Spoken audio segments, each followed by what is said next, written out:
यहाँ हम जो पटना में जो रेप हुआ है उसके लिए प्रोटेस्ट करने आए हैं, जो कि आजाद पार्क से डीएम ऑफिस तक रहेगा। क्या मांग करते हैं? मांग ये है कि हमेशा से देखते आ रहे हैं कि कभी लड़कियों के साथ किडनैप हो जाता है, कभी रेप हो जाता है। ये हिंदुस्तान में ऐसा होता क्यों है? यहाँ लड़कियों को देवी माना जाता है, उन्हें पूजा जाता है, और कभी उनको जला दिया जाता है, या कभी उनके साथ गैंग रेप या मर्डर, हमेशा ये यहाँ सुनने को मिलता है। तो हमारा ये गवर्नमेंट से यही है कि इनको कड़ी से कड़ी सजा मिलनी चाहिए। जैसा ये लड़कियों के साथ करते हैं उससे ज्यादा टॉर्चर इन्हें करना चाहिए। आपके नज़र में क्या अमेंडमेंट होना चाहिए, क्या सुधार होना चाहिए? ऐसे लोगों को क्या सजा मिलनी चाहिए? ऐसे लोगों को कड़ी से कड़ी सजा मिलनी चाहिए। जो ऐसा करते जो जला देते हैं उन्हें फांसी दे देनी चाहिए। हम लोग देखते हैं कि अकॉर्डिंग टू नारी नेशनल एनुअल रिपोर्ट इंडेक्स, उसके अनुसार ये अगर हर 4 लड़की को देखा जाए उसमें 3 लड़की ऐसी है जिसको ये डर रहता है कि वो चाहे दिन हो या रात हो, सुबह हो या शाम, अगर वो घर से बाहर निकलेगी तो उसका रेप जरूर होगा। 60% लोग मतलब महिला ऐसी है हिंदुस्तान में जिसको गवर्नमेंट भरोसा नहीं रहा है, जिसको ये लगता है कि अगर रेप होगा तो गवर्नमेंट कुछ नहीं करेगी। तो ऐसा क्यों है? बस यही मेरा सवाल है। इंडिया वो टोटल 181 कंट्री में से इंडिया पहले 128 पोजीशन पे आता था, अब 131 हो चुका है। इंडिया हेल्थ के मामले में, एजुकेशन के मामले में जब ऊपर उठ रहा है तो वुमेन सेफ्टी के मामले में नीचे क्यों है? Name please. Radha Sharma, school GD public school. Legal social में रहते हैं कि वो अपने आप को कितना सेफ मानती है या फिर नहीं मानती है, और फिर नहीं क्यों जाती है? देखिए, क्यों जाती हैं ये तो उनकी मजबूरी है। देखिए, आज के डेट में चाहे लड़के हो या लड़कियां, हर कोई अपने पैरों पे खड़ा होना चाहता है, हर कोई सक्षम होना चाहता है कि किसी को भी किसी अपने छोटे मोटे शौक पूरे करने के लिए भी किसी के आगे हाथ ना फैलाना पड़े। तो लड़के जाते हैं तो लड़कियां भी जाती हैं।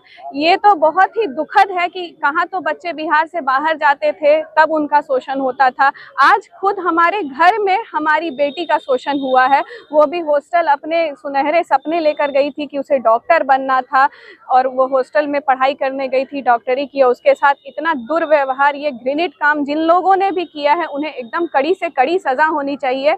ये लोग ये नहीं समझते हैं कि हर किसी की बेटी होती है, उसके घर में भी जो दरिंदे हैं उनके घर में भी उनकी बेटियां होंगी, बहनें होंगी, माँ होंगी, कोई तो होगा, लेकिन वो लोग एक पल के लिए भी नहीं सोचते हैं। हर पुलिस की काफी लापरवाही सामने आई, इस पर क्या कुछ कार्रवाई करने की मांग करेंगे? ये पुलिस को छिपाने की कोशिश किया जा रहा है। इस बारे में बात करने की कोई फायदा नहीं है, क्योंकि हम लोग देख रहे हैं कि क्या हो रहा है, क्या पुलिस क्या कर रही है, डॉक्टरों की तरफ से क्या किया जा रहा है, सरकार की तरफ से क्या किया जा रहा है। तो मैं बस इतना ही कहना चाहती हूँ, उनके घर वालों से कहना चाहती हूँ कि एक पिता, कल को अगर कार्रवाई हो भी जाए तो मुझे नहीं लगता है कि न्याय मिलेगा, क्योंकि आज तक नहीं हुआ। और इसको बिहार की निर्भया का नाम दिया जा रहा है। उस निर्भया केस में भी कितने दिन बाद आया था, आप लोगों को भी पता होगा कि सच्चाई कितने दिन बाद सामने आई थी। सरकार, आज एक नेता को अगर कुछ बोल दिया जाता है, गाली दे दी जाती है तो तुरंत अरेस्ट कर लिया जाता है, लेकिन एक लड़की के साथ इतना गलत हुआ है, इतने लोग चीख चीख करके कह रहे हैं, वहाँ चौक पे जाके बैठ के लोग धरना दे रहे हैं, चीख चीख के लोग कह रहे हैं, हॉस्टल वाले लोग कह रहे हैं कि ऐसा होता है, ये है, वो है, सबका नाम दिया जा रहा है प्रॉपर, लेकिन कोई रिजल्ट नहीं, आज तक कोई कार्रवाई नहीं की गई। तो मैं उनके घर वालों से, उनके माँ से, उनके पिता से, उनके मामा से, जिन लोगों का बयान आ रहा है, मैं उन लोगों से कहना चाहती हूँ कि आप अब छोड़ दीजिए, हर जगह गिड़गिड़ाना छोड़ दीजिए, खुद हथियार उठाइए और जो फैसला करना है कर दीजिए। सरकार और पुलिस क्या करे, अगर पुलिस न्याय करती है तो ठीक,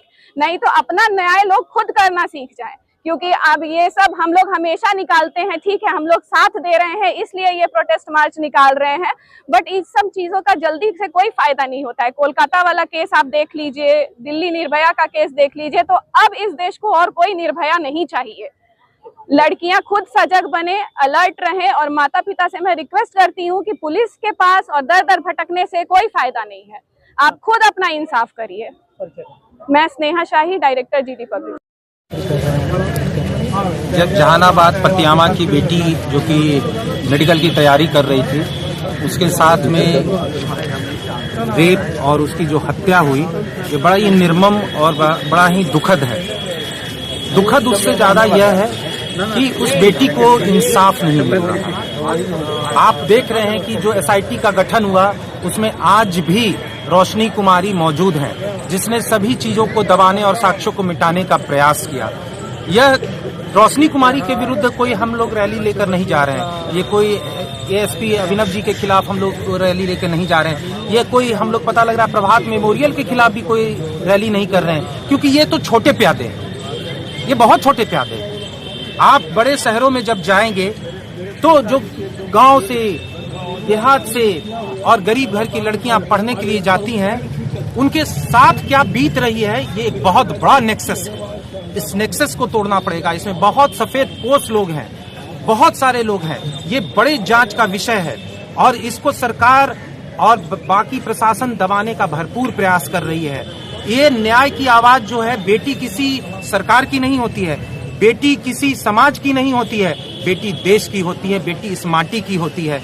हम लोग हमेशा बोलते हैं या देवी सर्वभूतेषु शक्ति रूपेण संस्था नमस्तस्यै नमस्तस्यै नमस्तस्यै नमो नमः। अभी 23 तारीख को हम लोग सरस्वती पूजा मनाएंगे, माता की पूजा करेंगे, 9 दिन नवरात्रा मनाएंगे।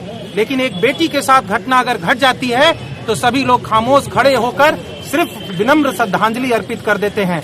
उनको लगता है कि सिर्फ मोबाइल पर लिख देने से न्याय मिल जाएगा। नहीं, न्याय के लिए सड़क पर उतरना पड़ता है, न्याय के लिए संघर्ष करना पड़ता है। और मैं सभी लोगों से आह्वान करता हूं कि वैसे लोग जो के लिए दर दर भटक रहे हैं, अगर आपको सरकार न्याय नहीं देती है, अगर आपको कानून से न्याय नहीं मिलता है, तो समय आ गया है कि आप खुद अपने न्याय के लिए आगे बढ़िए और एक ऐसा एग्जाम्पल सेट कीजिए कि आने वाली जनरेशन थर थर कांपे अगर बेटियों की तरफ आंख उठाने और हाथ उठाने से पहले, क्योंकि न्याय इस तरह से नहीं मिलेगा। न्याय के लिए गिड़गिड़ाना नहीं पड़ेगा। अगर द्रौपदी का चीरहरण हुआ था तो महाभारत हुआ था। अगर गायत्री को न्याय नहीं मिलेगा तो इस बिहार की धरती पे भी महाभारत होगा। मैं इस बात का यहाँ से ऐलान करता हूँ। कई और भी पीजी गर्ल्स हॉस्टल है तो उसकी भी जांच होनी चाहिए।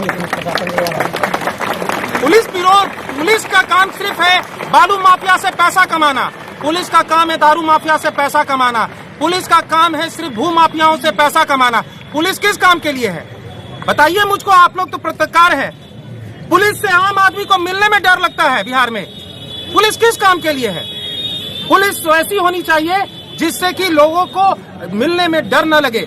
इन सभी लोगों को देखिए आराम से धड़ल्ले से अगर CDR निकाला जाए उनके मोबाइल फोनों का, तो आपको दिन भर में पुलिस से बात करने वाले कौन होंगे? बालू माफिया, दारू माफिया, भू माफिया, इसके अलावा कोई नहीं आपका नंबर मिलेगा।